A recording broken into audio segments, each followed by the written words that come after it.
Noté, hein? Merci.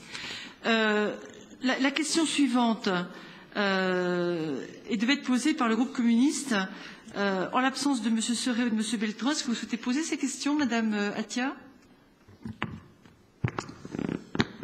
Non, je ne souhaite pas poser à la place de mes collègues les questions orales. Les propos tenus tels que politiciens, terroristes et déportation, le ton durant tout le Conseil... Je vous remercie, Madame Attia. Non, je pose les questions orales.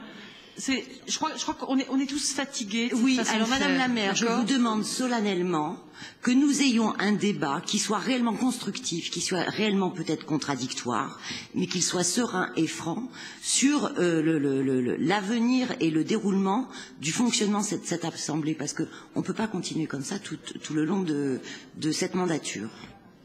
Madame Attia, depuis un an, je sais qu'il y a des gens qui sont comme des chameaux, qui peuvent rester des jours et des nuits sans manger, sans boire, sans dormir. Moi, je suis un être humain normal. Après une journée de travail, quand le conseil municipal commence à 19 h, j'essaie de bien faire. Je reste pendant des heures assise, j'essaie de me concentrer, de ne rien oublier.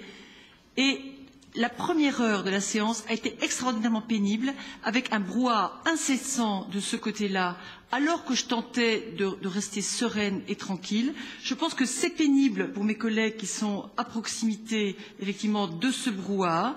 Et je dois vous dire que si l'ambiance n'est pas sereine, c'est aussi parce que des techniques d'assemblée sont utilisées, qui visent à faire monter la tension, qui visent à pousser les uns ou les autres à l'erreur et au débordement.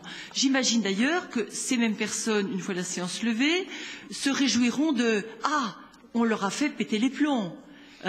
J'ai déjà entendu des choses comme ça. Ou bien « Ah, c'est comme insupportable ». Oui, ce qui est insupportable, c'est qu'on n'ait pas un débat sur le fond et que tant de temps en début de nos séances soit passé à des discussions de forme qui, à mon avis, devraient être dépassées. Je vous invite, mesdames et messieurs, à regarder, pour mémoire, le déroulement des conseils municipaux d'avant.